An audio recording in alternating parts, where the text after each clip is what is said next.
I will A never married hate woman anyone, who complains that but I her will husband distance myself doesn't from satisfy her people in bed. who don't The value question me. is, how do a child It's not tell pride. that her mother's food is not sweet It's if called the child is not trained eating outside? self-discipline. How can a child know that her mother's food is not sweet if the child is not trained going outside to eat? The problem we have today in Africa is that young ladies are violated by numerous men before they get married. And so eventually when they get married, they begin to compare what the man brings and what they get outside. They begin to compare the strength and the size of what the man gives to what they receive outside. And now they begin to cry for insatisfaction. Because our ancestors understood that a woman must be arrested before she's exposed. Because exposure destroys women. The more she's exposed to men, the more it becomes difficult for that man, for that lady to stay under a man. So our ancestors says that fornication destroys a woman not because of hellfire, but because a woman who has been exposed found it difficult to stay under a family, under a home. She will cry for insatisfaction because she has been exposed to a different size and a different weight and speed and energy.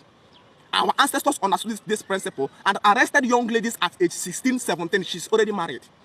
So when she comes into that family as a virgin, the first and the newest she takes becomes that of the man. So she doesn't even know what is satisfaction or what is not satisfaction. She felt saturated under whatever the man brings as a virgin she is. Conception can never be difficult in that system. One palm, she already produced kids. That is why those days we have 3, 4 wives. They shared it according to schedule. If it is 1, 1, 1, 4 market days, it will reach the 4 of them. And all of them are satisfied. Because they all came into the family as a virgin. So today the white man truncated that family system and allowing a young lady to come to age 25, 26, 27, when that young lady must have met more than 10, 18 men. When you now bring the young lady inside your house, instead of accepting what you give, she now begin to judge you. For somebody to compare you means there was a past. They now begin to compare. He doesn't last, he doesn't remember. These things emanate from when somebody have truncated the way our family is built. So we call for restructuring. It's time again to arrest the hormones of young ladies when they are still fresh. Pick 18, 19, then you would understand the reason why your ancestors never have issue with conception. 15, 16, 17.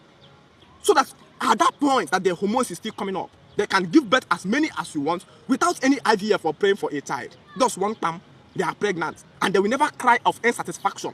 Because a child that does not, when we are growing up, we are told that okay? Nobody says his own mother's food is not sweet because you are not trained to go outside, eating outside anyhow. So whatever your child gives becomes necessary. The moment your woman begins to complain that you are not satisfying her, it means the woman has been overexposed before she comes into your compound. A man doesn't owe you satisfaction. What a man owes you is to give you a child. There is nothing on earth that satisfies a woman. If you like, kill yourself upon her. The best way to satisfy a woman is to make her pregnant. The best way to satisfy a woman is to make the woman pregnant. Simple and short. Because the greatest joy of a woman is her child. Give her a child and have peace of mind to plan as a family. Don't ever take the risk of going to satisfy a woman. Even if you die, she will not be satisfied. Because our ancestors understood the principle of avoiding problem.